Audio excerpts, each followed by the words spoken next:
Donc, 2 Corinthiens chapitre 13, je vais lire, verset 1. C'est la troisième fois que je vais chez vous. Pour juger toute affaire, on doit entendre au moins 2 ou 3 témoins. Je parle à ceux qui ont commis des péchés autrefois et à tous les autres. Aujourd'hui, je ne suis pas parmi vous, mais je le redis, comme pendant ma deuxième visite, quand je reviendrai, j'agirai sévèrement avec tous. Puisque vous voulez la preuve que Christ parle par moi, quand il agit pour vous, il n'est pas faible, au contraire, il montre sa puissance parmi vous. Donc, on va s'arrêter d'abord là pour méditer ces 3. Lisons le 4e verset. C'est vrai, Christ a été cloué sur une croix à cause de sa faiblesse, mais il est vivant à cause de la puissance d'Élohim. Et nous aussi, nous sommes faibles parce que nous sommes unis à Christ, mais nous serons vivants avec lui à cause de la puissance d'Élohim, comme vous le verrez. Alors, nous savons que Paul est toujours dans la lancée de reprendre ses enfants qui ont eu des acquaintances, qui ont eu des rapprochements, qui ont eu une sorte d'intimité avec des imposteurs qui sont venus essayer de les récupérer dans le dos de Paul, tout en dénigrant Paul. Et c'est dans cette lancée que Paul était en train de les reprendre depuis 2 Corinthiens au chapitre 11, chapitre 12. Et là maintenant, il leur annonce que physiquement, il sera sur le terrain et il va régler tout malentendu, tout conflit sur la base du témoignage de 2 ou de 3, selon ce que prescrit la loi de Moïse. Donc, je serai sur le terrain, nous allons essayer de régler tous les différends que vous m'avez rapportés, selon qu'on aura le témoignage de 2 ou 3 personnes qui vont attester de ce que la chose est fondée. J'ai envie de faire un petit commentaire sur cette prescription de la loi de Moïse qui disait que sur la base de 2 ou 3 témoins, le fait est avéré. Mon constat est que ce principe pourrait peut-être marcher dans la communauté des adhérents, mais parmi les non-adhérents, parmi les somnambules, vous pouvez avoir le témoignage de 10 000 personnes, mais ce témoignage est faux. La preuve, Christ, quand il a été accusé d'être un criminel, mais c'est toute la foule qui haranguait, qui criait pour dire qu'il était criminel et qu'il avait posé des actes méchants. On pourrait vite se dire que puisqu'ils sont plus de 2 qui disent que Christ est criminel, alors c'est avéré. Non, ce n'est pas vrai. Donc, vous allez voir dans notre quotidien aujourd'hui que des expériences ont montré que l'homme a une mémoire très courte. Ce n'est pas seulement de somnambule ou l'homme en général. On va vous montrer qu'on vous rappelle un événement, on vous induit des scènes qui n'avaient pas été prévues, par exemple une photo d'une soirée que vous avez passée ensemble, j'ai vu un témoignage pareil, et puis on va y ajouter quelqu'un qui n'était pas de la soirée, un enfant en l'occurrence. 2 mois plus tard, on vous dit, vous reconnaissez cette scène, est-ce que vous vous souvenez de cet enfant? Et les gens disent, oui, on se souvient d'elle, elle était gentille, elle jouait avec nous, alors que cet enfant n'a jamais existé. Donc la mémoire de l'homme est tellement courte que on peut se poser des questions vraiment sur la valeur d'un témoignage aujourd'hui. Malheureusement, nous savons qu'il y a encore des personnes qui aujourd'hui sont condamnées à des privations de peine sur la base de témoignages, de dépositions des personnes qu'on prend pour c'est pas parce qu'elles ont prêté serment soi-disant, mais de toute évidence, vous allez vous rendre compte que ces personnes sont en train de mentir et les juges vont quand même prendre le temps de les écouter et parfois même de prendre en compte leurs témoignages. Donc, la loi de Moïse autorisait de constater les faits comme établis s'il y avait le témoignage de 2 ou 3 personnes, mais je dois vous dire que dans la forme, dans le monde, c'est une prescription qui risque de ne pas vraiment avoir de la valeur parce que nous sommes en général des menteurs, des comédiens, nous pouvons créer des histoires qui n'ont jamais existé et faire condamner des innocents. Ceci étant, Paul ici il est en train de parler à des saints, dont des personnes dont on peut se fier au témoignage, et il dit, étant donné que vous ne pouvez pas mentir a priori, si 2 attestent que la chose a été, alors le constat sera fait et nous allons prendre des mesures. Verset 2. Je parle ici de ceux qui sont en train de vivre comme des mondains, de ceux qui sont en train de vivre comme des somnambules, de ceux qui sont livrés à nouveau à Satan, de ceux qui me semblent être envoûtés par l'ego et qui se mettent donc à pratiquer des choses qui autrefois nous avions abandonnées. Aujourd'hui, certes, je ne suis pas encore parmi vous, mais je vous le promets, quand je serai parmi vous, je vais être assez sévère avec toutes ces personnes qui mènent un genre de vie qui n'est pas de quoi donner un témoignage glorieux du royaume de notre Père et puis de notre communauté, de notre adhérence. Donc, attendez-vous à ce que je sois sévère, contrairement à ce que vous avez souvent vu. Je vais reprendre avec la plus grande fermeté ceux qui mènent un genre de vie désordonné. En effet, verset 3, vous voulez avoir la preuve de ce que c'est Christ qui agit en moi. Parce que je sais que certains d'entre vous, malgré mon passé que vous pouvez quand même deviner si vous n'avez pas connu, de violence, de sévérité, il y en a parmi vous qui me prennent pour un timide, pour un lâche, pour un peureux. Je crois que vous en aurez pour votre compte à ma prochaine visite qui est très imminente. Vous savez que quand Christ agit pour vous, il a une apparence faible. Au contraire, il montre sa puissance parmi vous. Donc, il n'est pas faible quand il agit pour vous. Il n'est pas faible, au contraire, dit-il ici au verset 3. Il montre sa puissance parmi vous. C'est vrai, Christ a été cloué sur la croix. Ça peut donner l'impression qu'il était faible. Mais il est vivant par la puissance du souffle sacré et il est agissant. Qu'est-ce que Paul veut dire ici? J'aimerais vraiment insister sur ce concept de faiblesse de Christ. Donc, ici, nous voyons que Paul est en train de nous dire que Christ a été mis sur la croix à cause de sa faiblesse. Je crois que c'est une formulation un peu malheureuse de ce qui s'est passé. Il s'est trouvé que Christ sur la croix, c'est toi et moi, Nathalie, c'est toi et moi, Virginie. Christ a pris notre place, il s'est identifié à nous, il s'est comporté comme c'est nous qui nous comportions, ou alors à la limite, comme nous devrions nous comporter face à notre croix, face à notre crucifixion, face à l'échéance ultime qui est le décès, la mort, le départ du monde de la forme. Donc, quand Christ sera faible sur la croix, il est en train de nous dire, au moment ultime de votre départ du monde, je vous êtes bien conseillé de ne pas résister. Parce que vous savez, quand nous résistons à ce qui est, nous sommes en train de résister à la volonté d'Élohim. Ça s'appelle la rébellion. Et si nous résistons à la volonté d'Élohim, en protestant contre ce qui est en train de nous arriver, en murmurant, en maudissant, en condamnant, en regrettant, et que sais-je encore, nous nous exposons à la perdition alors que nous avons été, pendant toute notre existence, des serviteurs, des enfants, des disciples, que sais-je encore. Je vous dis, mes bien-aimés, la dernière seconde est la seconde déterminante pour savoir si nous sommes sauvés ou pas. C'est pour ça que Christ dit, celui qui persévérera jusqu'à la dernière seconde, celui qui sera sauvé. Persévérer dans quoi? Persévérer dans l'obéissance. Qui dit obéissance dit ne pas résister à ce qui est en train de t'arriver. Parce que Elohim l'a permis. C'est pour ça que quand Étienne sera en train de lapider, Étienne ne va pas résister. Paul nous dit que quand lui il était en train de lapider, il essayait de se défendre en levant le bras, essayant d'amortir les pierres, jusqu'au moment où il a compris qu'il ne peut rien contre la foule qui est en train de lapider.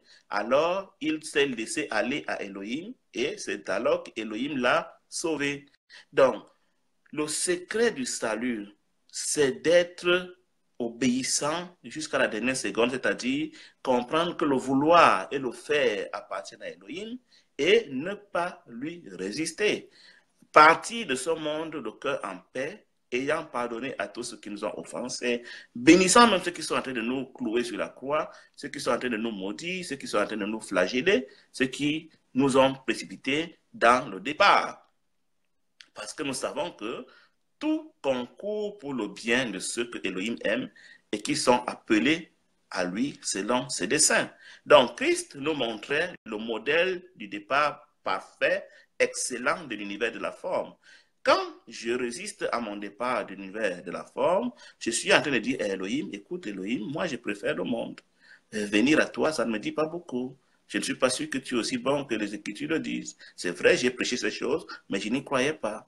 Donc venir à toi, vraiment pour moi, c'est la malédiction, c'est le drame. C'est pour ça que je passe mon temps à prier pour ne pas mourir. Parce que pour moi, mourir, c'est la pire des choses qui peut m'arriver. Mais vous nous souvenons que Christ dira aux femmes qui pleuraient pour lui, femmes, ne pleurez pas pour moi. Moi, je vais plutôt dans la vie. Priez plutôt pour vos enfants qui, je ne sais pas, vont aussi aller dans la vie avec la même liberté, la même paix, le même enthousiasme que moi. C'est pour ça que Paul dira, je suis pressé de repartir auprès d'Elohim. C'est de loin meilleur pour moi. Mais s'il veut que je continue à rester dans la forme, dans l'univers de la forme, pour le servir et pour vous accompagner dans votre croissance, je le fais volontiers parce que je ne peux pas lui dire non. Mais si j'avais un choix à faire, ce serait de partir de l'univers de la forme. Du coup, quand on est dans cet état d'esprit, il va sans dire qu'on aura une apparence faible quand on sera en train d'être exécuté, quand on sera en train d'être cloué, quand on sera en train d'être mis à mort.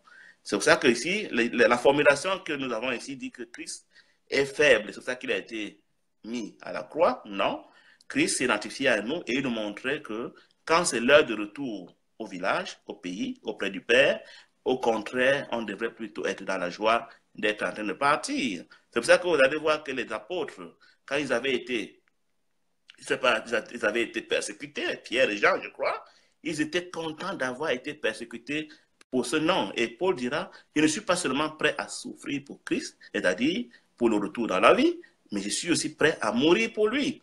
Donc, cette formulation malheureuse qui dit que c'est parce qu'il est faible qu'il a été mis sur la croix, je voulais qu'on la comprenne, c'est comme ça qu'il faut la comprendre. Cette faiblesse n'est qu'apparente parce qu'elle est un symbole du lâcher-prise, d'un départ en paix et en joie de l'univers de la forme, qui d'ailleurs, quand on a la révélation, on sait que l'univers de la forme nous limite. C'est une sorte de prison, le corps physique est une sorte de prison qui nous prive de potentialités auxquelles nous avons accès, que Elohim dont Elohim veut nous faire hériter.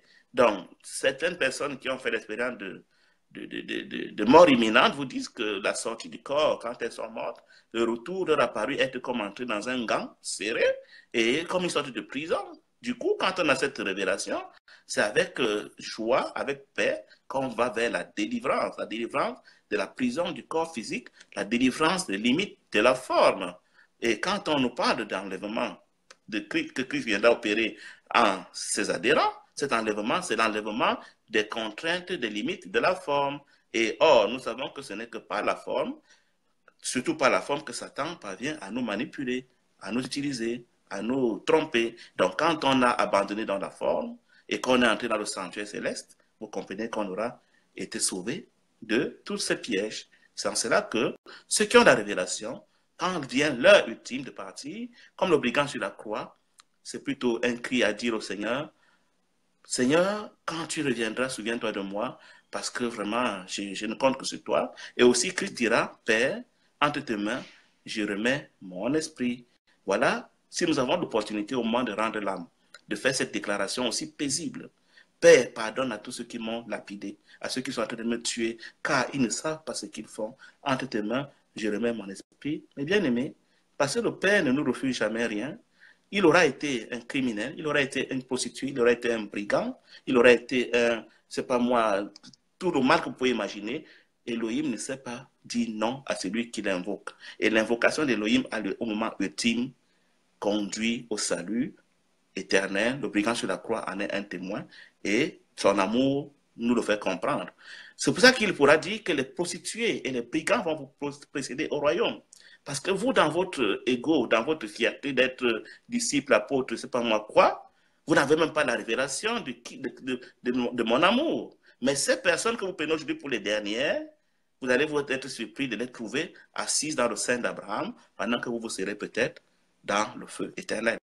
D'où le principe de la faiblesse que Paul souligne ici. Et naturellement, il dit au verset 4 toujours, et nous aussi, nous sommes apparemment faibles, parce que nous suivons le modèle de Christ. Avant que je ne devienne la disciple de Christ, apôtre, j'étais imbu de moi-même, j'étais fort, j'étais celui qui persécutait, celui qui tuait, celui qui décidait.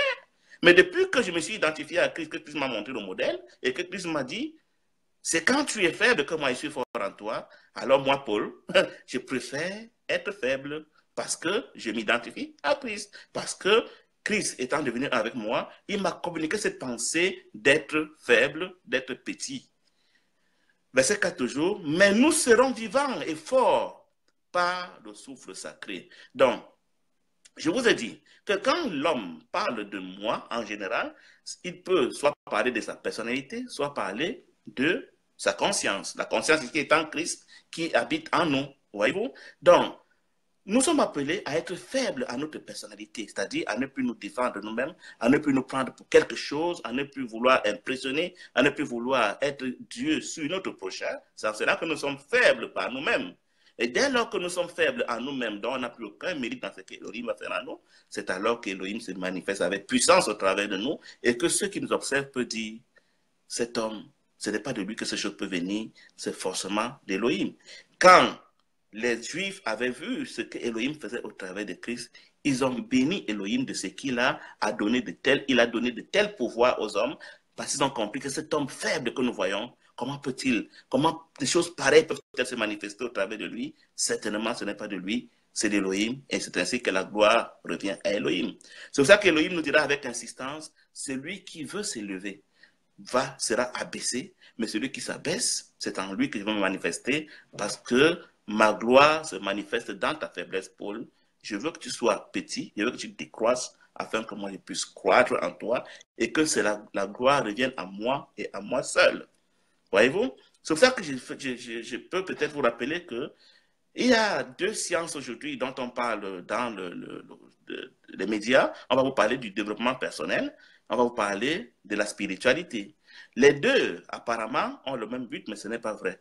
Le développement personnel parle de développer ma personnalité afin que je sois grand, afin que je sois fort, afin que je sois apparemment intelligent, de quoi pouvoir gouverner mon prochain, de quoi pouvoir même à la limite le manipuler. Voyez-vous, le développement personnel m'équipe pour que je réussisse dans la forme. Il donne des stratégies pour que je réussisse dans la matière, que je puisse être un grand dans le monde.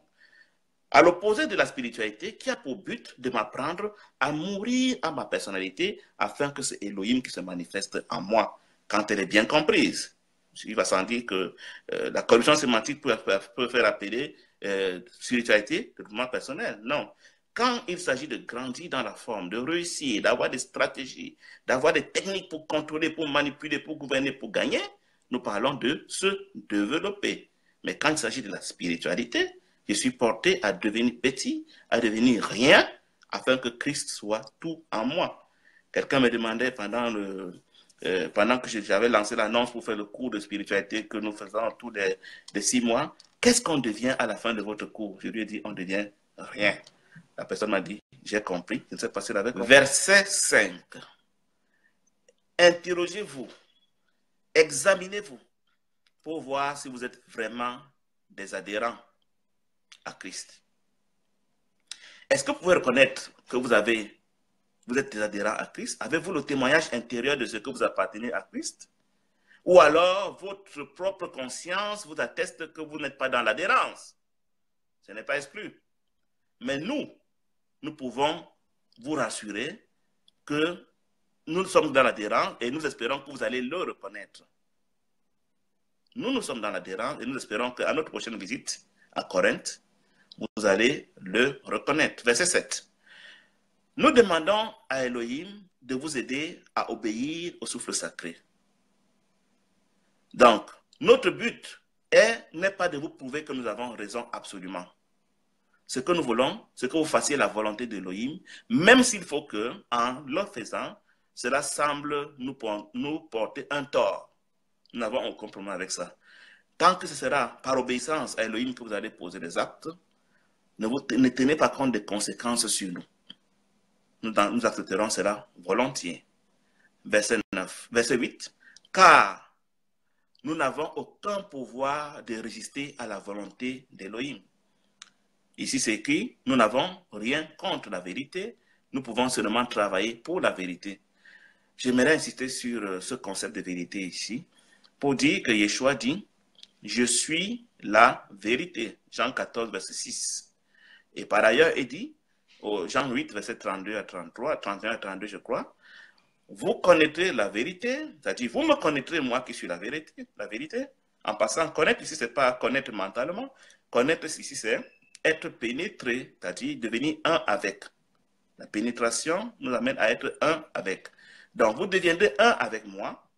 En d'autres termes, vous connaîtrez la vérité, vous pénétrerez la vérité. C'est alors que je vous affranchirai de l'emprise de Satan. Parce que là où moi, la lumière, moi, la vérité, je suis, Satan ne peut pas y être. Voyez-vous? Donc, Paul dit ici, je n'ai aucun pouvoir pour lutter contre Christ, contre la volonté d'Élohim, contre la vérité. Je ne peux que travailler pour la manifestation de Christ, pour la manifestation de la vérité. Et nous nous souvenons que Christ disait à Pilate, je suis né, je suis venu dans le monde pour rendre témoignage de la vérité. Donc, il est en train de dire qu'il est venu pour rendre témoignage de son Père, mais on peut aussi par extension comprendre que la vérité, c'est tout ce qui appartient au troisième ciel en Elohim. Et si donc, ce qui appartient au troisième ciel en Elohim est la vérité, ça veut dire que tout le reste qui n'est pas du troisième ciel est mensonge, à la limite est illusion. Moralité, qu'est-ce que Yeshua, qu'est-ce que l'adhérent mature appelle vérité? C'est ce qui est vie, c'est ce qui est éternel, c'est ce qui est en Elohim, c'est ce qui est un avec Yeshua. C'est ça la vérité. La vérité ne donne pas le fait de dire ce qui s'est passé ou ce qui ne s'est pas passé pour dire mensonge, non. La vérité, c'est ce qui est, parce que tout ce qui est en dehors de Christ n'a aucune éternité, n'a aucune pérennité, n'est que illusion, n'est que mensonge. C'est en cela que le fait de vouloir donner une existence à ce qui n'est pas vérité, à ce qui n'est pas Christ, à ce qui n'est pas dans la vie, c'est l'œuvre de Satan. Dès l'instant où j'accorde une certaine importance à ce qui n'est pas la vérité, ce qui n'est pas Christ, je suis en train d'établir la chose comme... Voilà, il y a quelqu'un qui a ajouté, qui a accepté, je crois, l'invitation. Je suis en train d'établir la chose comme un objet d'idolâtrie, d'adoration, d'admiration, de convoitise pour les hommes. Donc, l'adhérent mature va travailler à rappeler aux hommes que tout ce qui n'est pas Christ n'existe pas. Pas moins que ça. Pourquoi ça n'existe pas? Prenons le cas de mon corps physique à moi. Figurez-vous que moi, Guy, j'ai 50 ans. Et que si on devait ramener la durée de l'univers, depuis que l'univers existe, à une journée ou à une heure, mais je passerai dans cette heure invisible, comme un éclair, peut-être même pas visible. Comme pour dire que je passerai comme si j'avais été un rêve. Figurez-vous que quand nous sommes couchés et que nous avons des rêves, mais on se bâtit des châteaux en Espagne, on fait des voyages, on se marie, on a des diplômes, on a machin, sinon on a convoité notre cœur, mais quand on se réveille, on se rend compte que tout ça n'était qu'un rêve. Est-ce que notre existence, quelque part, ne serait pas un rêve dans le même sens, où pendant qu'on était, on avait l'impression que nous sommes réels, qu'on peut nous toucher, mais quand nous partons, c'est à peine si les gens se souviennent encore de nous après quelques mois, quelques années, parce qu'on aura été pratiquement un rêve. Donc c'est bien dommage pour nous que nous nous accrochions à convoiter le rêve, à désirer le rêve, à vouloir rester dans le rêve le plus longtemps possible, alors que le rêve n'est pas la vérité. Le rêve n'est qu'une illusion. C'est pour ça que nous allons souvent dire aux hommes que tout ce qui n'est pas vérité, tout ce qui n'est pas Christ, tout ce qui n'est pas en Elohim est illusion, est mensonge. Et c'est en cela que Satan est appelé le menteur. Pourquoi? Parce qu'il est porté à mener des hommes à croire au rêve, à l'illusion. Lui, il veut que nous nous identifions à l'illusion, au rêve, que nous dormions, que nous restions des somnambules, alors que Elohim veut que nous soyons éveillés pour entrer dans la vie, pour entrer dans la vérité, en fait, pour devenir la vie, pour devenir la vérité. Donc, pour nous dire ici que lui ne peut pas combattre contre la vérité, il ne peut que travailler pour la vérité. J'aimerais encore nous dire ici que quand on est dans le un avec Elohim, tous les mots veulent dire Christ. Donc, vous allez entendre amour, c'est Christ. Vérité, c'est Christ. Vie, c'est Christ. Paix, c'est Christ. Résurrection, c'est Christ. Puissance, c'est Christ. Conscience, c'est Christ. Quand on entre dans la conscience du un, on ne peut plus s'adonner à des débats sur les mots, parce que chaque mot glorieux rend témoignage à la vérité, rend témoignage de ce qui est en Christ, rend témoignage de Christ. Autant Christ est venu pour rendre témoignage à la vérité, autant un adhérent mature à la conscience de la vérité et ne combat que pour, ne vit que pour, n'existe à la limite que pour travailler pour la vérité. C'est ce que Paul est en train de nous dire ici. Donc, la corruption sémantique nous a amené à croire que la vérité, c'est de dire les faits, ce que tout le monde a vu, encore que notre vue peut nous tromper, ce dont tout le monde peut attester. Ce n'est pas ça la vérité. La vérité, c'est ce qui est éternel. La vérité, c'est ce qui est Christ, parce que Christ est la vérité. Il n'y a pas une autre vérité en dehors de Christ. Mais vous allez convenir avec moi, mes bien-aimés, que parce que nous avons été envoûtés par Satan, il nous a amenés à redonner un autre contenu au mot, et en l'occurrence le mot vérité qui pour nous veut dire toute autre chose. Donc c'est pour ça que vous allez voir que quand un adhérent éveillé et mature écoute un homme parler, ben, il peut directement discerner quel esprit est en train de parler au travers de lui. quand c'est un esprit qui va corrompre le sens des mots pour lui donner un contenu différent de celui qu'Élohim a donné, quand c'est un esprit qui va l'amener à débattre sur la forme, à convoiter la forme, à débattre sur les mots, on comprend tout de suite que cette personne n'est pas encore éveillée en Christ, parce que quand on est en Christ, il n'y a que Christ et Christ seul. Donc, pour nous le confirmer ici, verset 9. Oui, nous sommes dans la joie quand nous sommes faibles et quand vous êtes forts. Voyez-vous, l'adhérent à Elohim est porté à être faible pour que son prochain soit fort.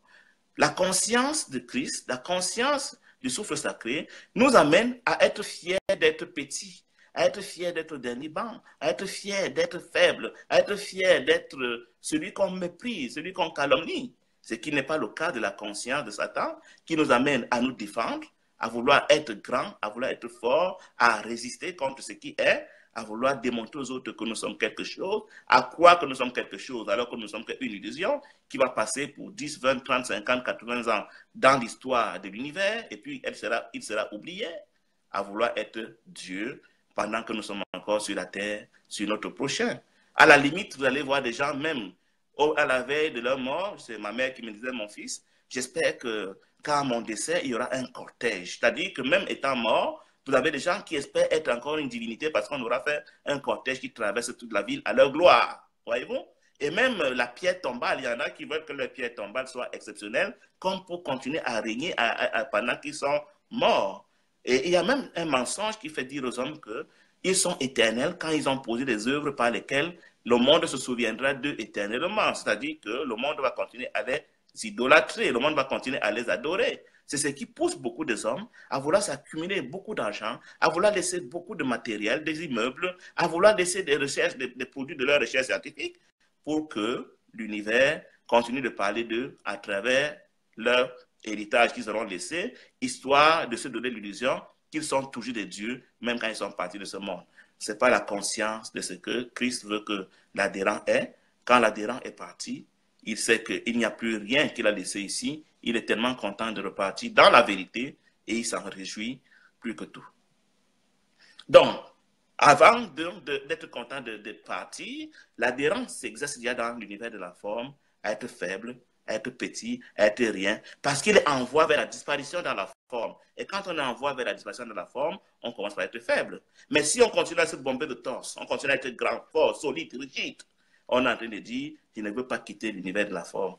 Je vais vous dire, il se raconte, je n'ai pas la preuve de cela, qu'il y a des personnes, des personnes qui sont qu'on appellerait des revenants. C'est-à-dire qu'il est décédé, mais il apparaît encore de temps en temps à des gens. Si jamais c'est avéré, il me semble que c'est des personnes qui ont résisté à partir de l'univers de la forme.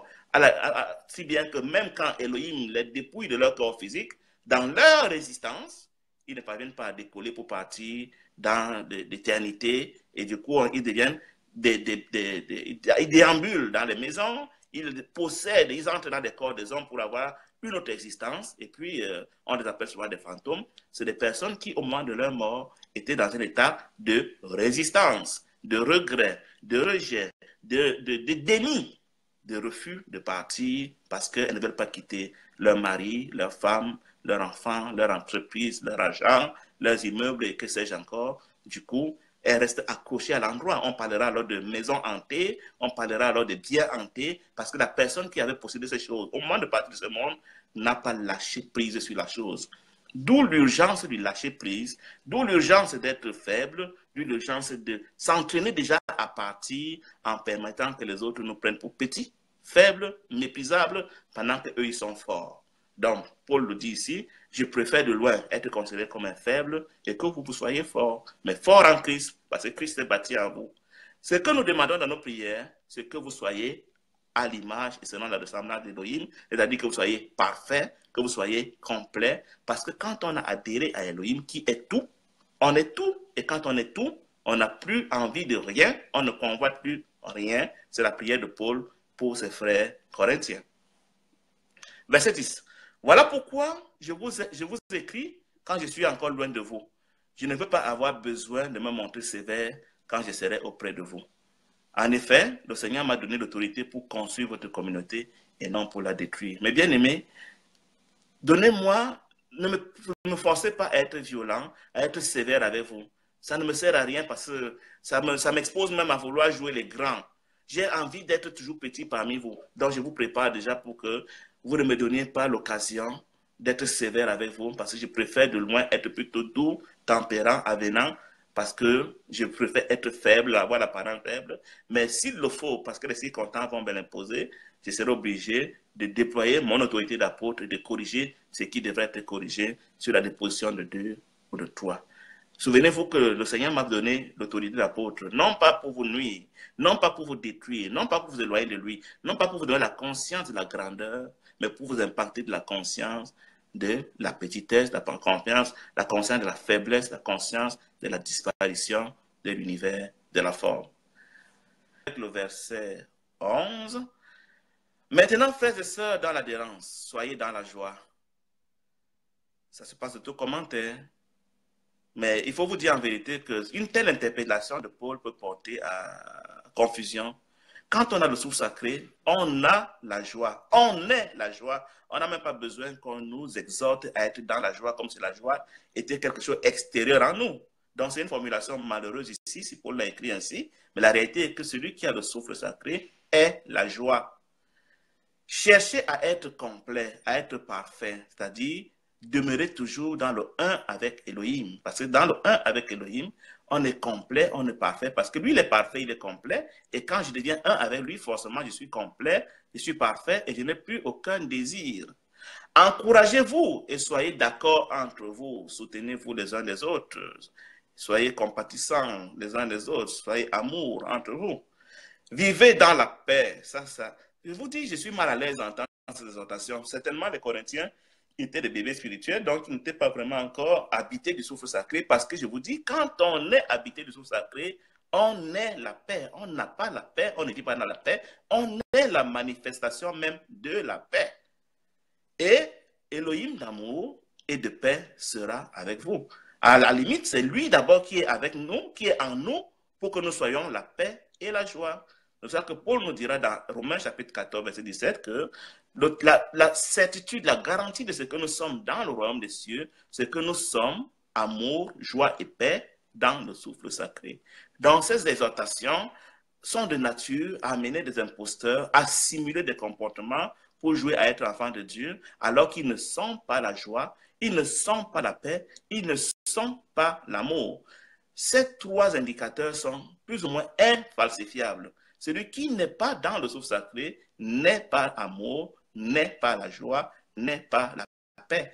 Mais une fois qu'on l'est, on trouve à la limite ennuyeux, ridicule d'avoir une telle invitation, soit dans la joie, soit dans la paix, soit dans l'amour. Mais on ne comprend pas de quoi Paul parle ici, à moins qu'il soit en train de parler vraiment à des bébés spirituels. Verset 12. Saluez-vous les uns les autres en vous embrassant comme des frères et sœurs. Tous les adhérents qui sont avec moi ici vous saluent. Verset 13. Que le Seigneur Yeshua, Christ, vous bénisse. Bénir ici, c'est faire du bien qu'il vous donne de lui-même. Bénir, c'est faire du bien. Et le plus grand bien qu'Elohim, que Christ peut nous faire, c'est nous donner de lui-même, c'est augmenter la mesure du souffle sacré en nous, afin que nous soyons toujours de plus en plus semblables, afin que la joie, la paix, l'amour soient une réalité manifeste en nous. C'est cela, bénir en langage spirituel. Que l'amour d'Elohim et l'esprit et le souffle sacré qui nous unit tous soit avec vous.